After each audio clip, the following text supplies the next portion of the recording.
It is Saturday, February 10th, 2013, and today's random screenshot comes from Keisuna Haidai from the Bahamut server.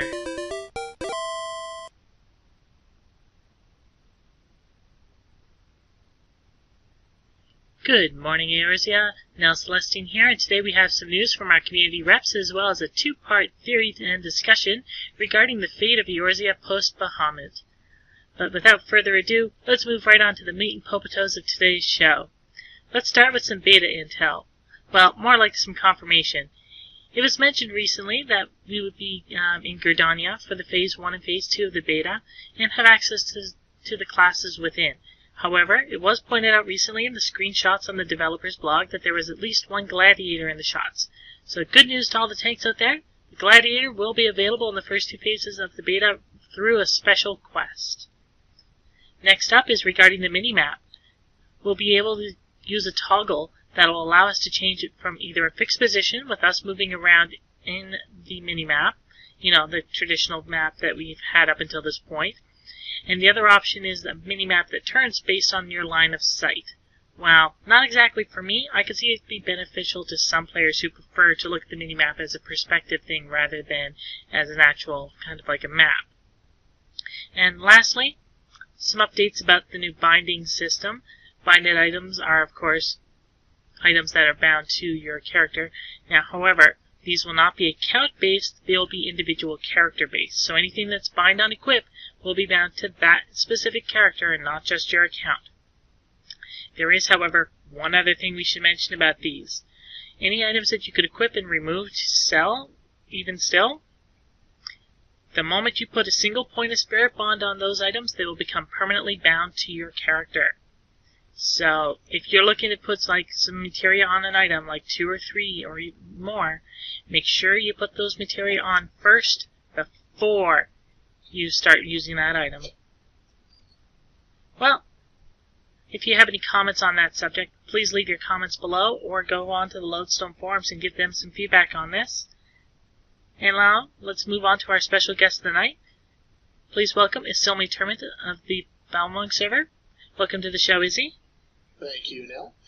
This is Isilme Turuphant, the player of Isilme Turuphant from Bahamut, and it's great to be here. I'm glad to have you on. Now, you were looking to discuss a specific subject. Would you like to go into a little bit of detail first? Right. Well, one thing I wanted to go into is, spoiler alert here, but Eorzea is still around after 5 years. I know that might blow some of your minds, but that's not the impression that you get from the trailer. Is Bahamut has shattered, scattering debris all across the land. A huge dragon the size of a city has just been released. It seems intent on blowing everything up. And there's the Guardian airship fleet just sort of hanging off the coast, watching everything go down. So why is Eorzea still there? Why are the three nations, seem to be fairly intact and even rebuilding? And it does appear that there's a Guardian presence, and of course we've heard rumors about Bahamut and everything. Why is everything still around? Why hasn't Bahamut basically wiped everything off the planet? Basically we'll discuss two things. One, why hasn't Bahamut wiped everything out? And two, why haven't the Guardians come and wiped everything out?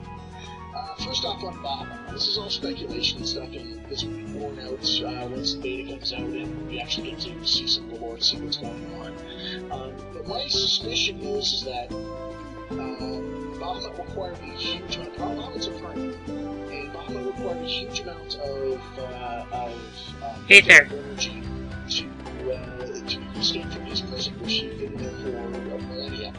And he just very narrowly escaped being put back into that prison through a rather large outpouring of energy from all the peoples of Eorzea itself. So my suspicion is that after all of that, after breaking free, after having to break free a second time of prison, which very nearly snared him, and after 1,000 years of captivity, and no one will remember who he is, my suspicion is that Bahamut is severely weakened. And so after he performed his mega flare that unfortunately wiped out Luizio, never forget. Never forget.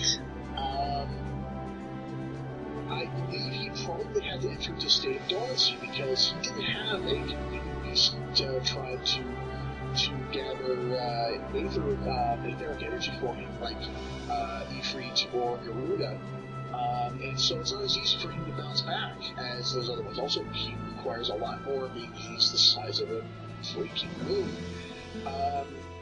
I'm actually going to stop you there for just a second. We do know that there is a Dragon Beastman tribe up in Korthor somewhere that has been worshipping and providing energy for Bahamut.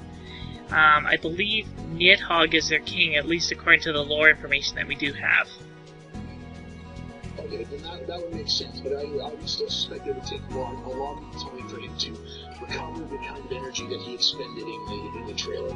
That definitely doesn't make a lot of sense, and if he is as weakened as that theory is, that would explain why we would be able to fight him in 2.0 and actually have a feasible chance. Now, however, considering his sheer size and the sheer power that he could command even in a weakened state, I'm imagining that the fight itself is probably going to hinder on a couple of other prerequisites, but we'll find out more about that once the story is actually available.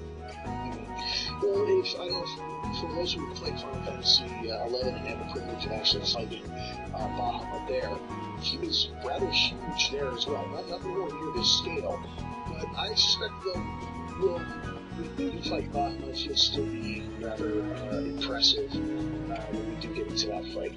As long as they don't make it beatable in 30 seconds. I doubt that'll happen.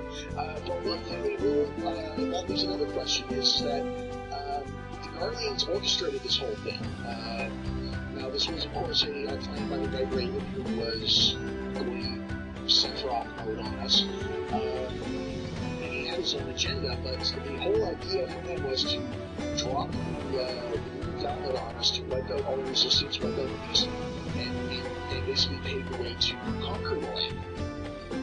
Well, it may not have been how they envisioned it, but it did work. The armies of Eorzea were most likely badly depleted by that, and there was the cities were severely damaged. A large Guardian force could have probably brought disrupted and taken control quite easily. Why didn't it? I suspect that this whole matter ended up being a huge fiasco. It has to do with the fact that the Guardians have, if you watch some of the material in 1.0 where they're indoctrinating the children from Alamigo, it's almost, they have almost a religious fervor against the primals and the creatures that the beast had summoned that fought them off 15 years ago.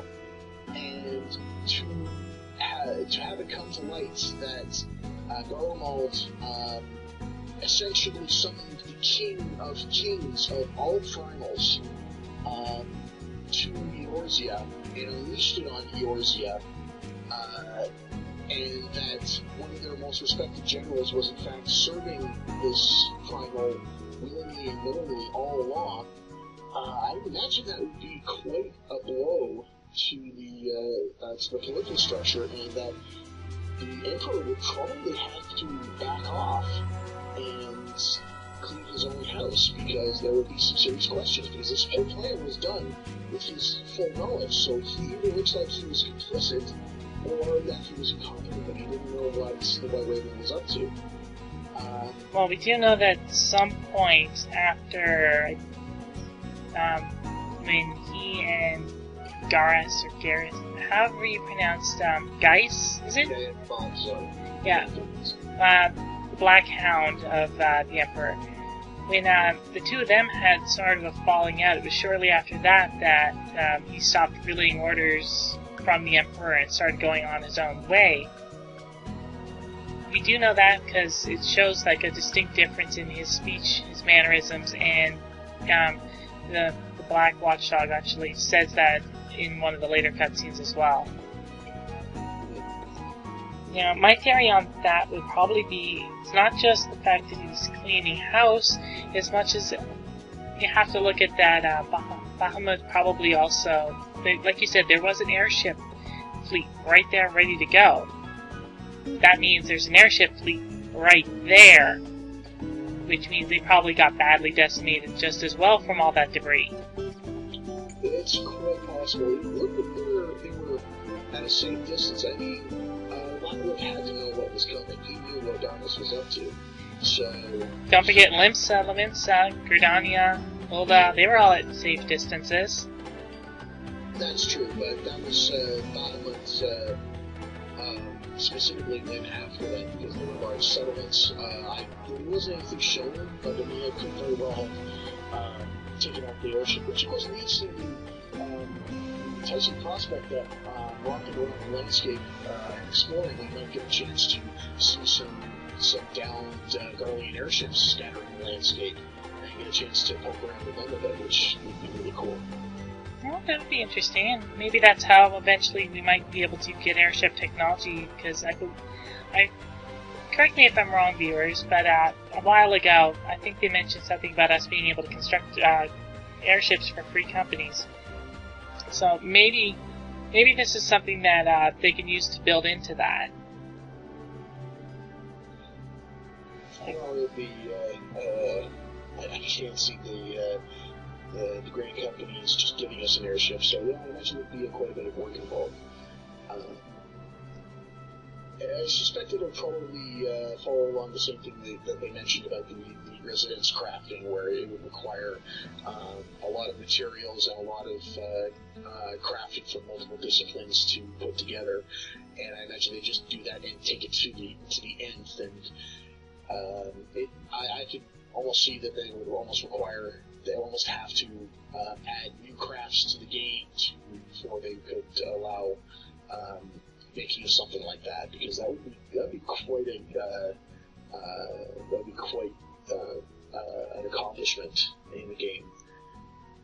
And actually, I like that idea. I like the whole idea of having accomplishments that aren't just a guild going and getting a single member a piece of gear, or a guild clearing a boss or something, but something where the whole guild, not just the raiders and everything, can contribute together to make something that belongs to the guild, and that is this this thing that all guild members can share in, and all guild members can contribute to. Well, I agree, but I'm gonna have to say we're probably pressed for time for this morning, so we'll pause the conversation here, and tomorrow I believe we'll be going over more so of how Eorzea managed to survive, be reborn in a sense, and what we can expect from the future. Is that right? Yes, we will. Excellent. So, that's all we have for today's show then. As always, please leave any positive or negative comments in the box below. Like, share, and subscribe if you haven't already, and you can send any screenshots or suggestions via the private message on YouTube, or over on the Good Morning Eorzea topic on Lodestone. This is Nell Celestine, and Easy Turuphant, bidding you adieu. And remember, kids, cool kids play lives in Lodestone.